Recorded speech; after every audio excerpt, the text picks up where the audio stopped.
You're listening to Soap Dirt, the latest in television entertainment news.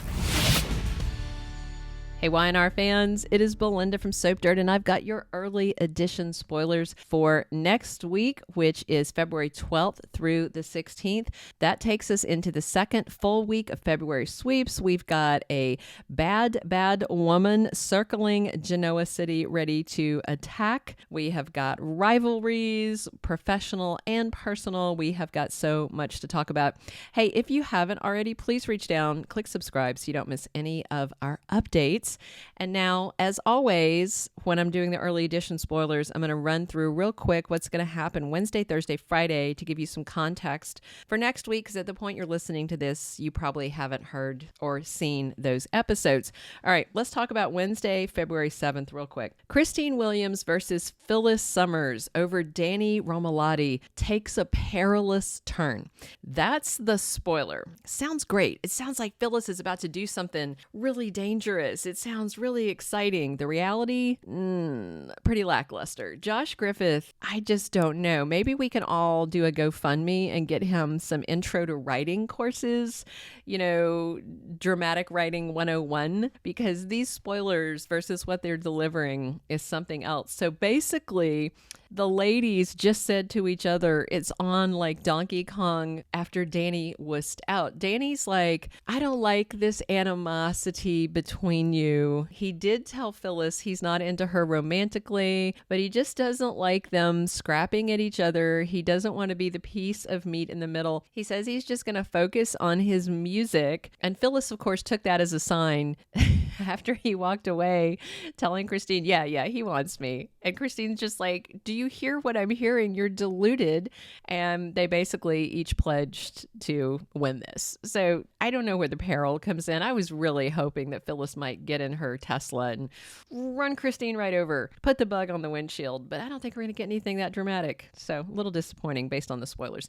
Also on Wednesday, Tucker McCall finally reveals his big sneaky scheme to Audra. He is going to take over a bunch of different perfume companies and then try and trounce Jabot. He's basically going to out Jabot. What a lame plot. Again, Josh Griffith, writing 101. These are sweeps storylines, people. I don't even know. There's like one that's any good right now. So Victor gets news that disturbs him on Wednesday. Nikki is drunk at a sketchy little bar, and she is trying to use Jack as her shield to hide it. Jordan's not dead. Victor knows that too, and he confirms it. And then Victor also finds out that Jack is her secret sponsor on Wednesday, and Jack and Victor decide they need to work together to help Nikki, long overdue. And Jack asks Lauren to be the interim boss over at Newman Media. This is insane how deep Jack Abbott is into all this Newman stuff. All right. So Thursday, February 8th, we've got Devon cornering Daniel Romalotti. Speaking of Romalotti men, Daniel's cheating with Heather, and don't try to defend it by saying he and Lily haven't said I love you and they're not living together. He's cheating. They were in a monogamous, committed relationship, whether he'd put a ring on it, whether they had swapped I love yous. He's cheating, and he's continuing to cheat, although he says he wants to tell her before he'll cheat more, but I don't believe that, especially not with Valentine's Day coming. So he had told Devon he wanted to tell her, but he wanted to wait until things were less stressful. But I think Devon is out of patience. And I think he's going to warn Daniel, you tell my sister before I tell my sister. The clock is ticking. Victor reaches a compromise with Nikki on Thursday.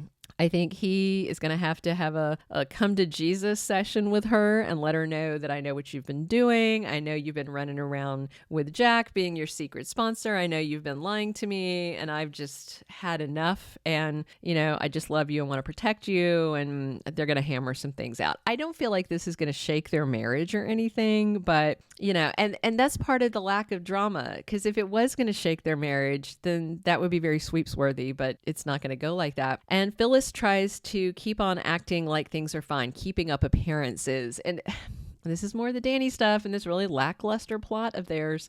Friday, February 9th, we're going to close out this week. Mamie Johnson is back. I always love seeing Veronica Redd, and she is making plans with Nate. I hope they're dramatic plans because we need sweeps to kick up a notch. You know, all we've got is Jordan, really. So Jack Abbott bonding with Nikki starts to annoy Diane Jenkins. She is definitely seeing that I think Jack's too deep in this. I mean, I think he's enabling her in a way. I'm actually going to do a standalone video about that very topic because it's very concerning. So I don't blame Diane. You know, Jack's doing what is Victor's job. He doesn't need to be doing it. Ashley is back on Friday and standing up to Tucker McCall. Do you care at this point? Just raise your hand if you do. All right, I don't see any hands. So I'm going to take it that you guys feel like I do about this. I do think there's more to this story, but I also just don't have any skin in this game anymore. All right, then the following week, February 12th through 16th, second full week of sweeps. It is Valentine's Day, but I feel like we're going to get a lot more terror than we are love. You know, Tucker's story seemed solid. Tracy said that she did some checking before she left Paris.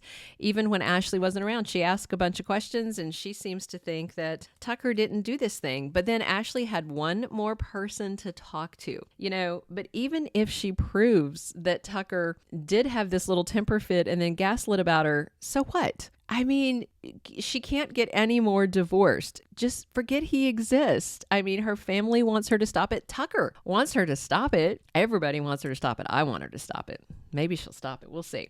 Nate carefully considers what Audra is offering next week. I'm sure she's going to tell him about the grand perfume plan, you know, McCall's House of Scents. I mean, again, this is not a sweeps-worthy plot.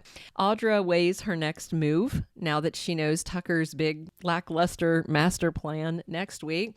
And also next week, Nikki Newman is circling the drain. I mean, hopefully this thing that Jack and Victor have worked out will help her, but she's circling the drain while Jordan circles her. Violence is coming, and Jordan is going to escalate the torments next week. Adam and Sally should be set up to enjoy a very sweet Valentine's Day. I'm excited about that. I would be happy if Nick and Sharon ended up default spending time together. Like it wasn't a Valentine's date, but they just wound up together. I think that'd be a good launching point for their recanoodled romance and all that. I also wonder if Phyllis is going to try and slime her way into an evening with Danny just so she can Instagram it and antagonize the bug. And I do wonder if Valentine's Day will be when Audra finally gets the man she wants in her bed. Not Tucker. I'm talking about Nate. We'll see how it goes. Hey, please click subscribe if you haven't. Definitely drop your comments and come back soon. We are here talking Y&R 7 days a week. And as always, it's Belinda from Soap Dirt.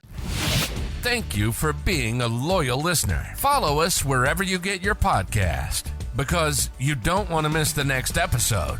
Soap Dirt is on all the major podcast platforms, including Apple Podcast, Spotify, iHeartRadio, and more.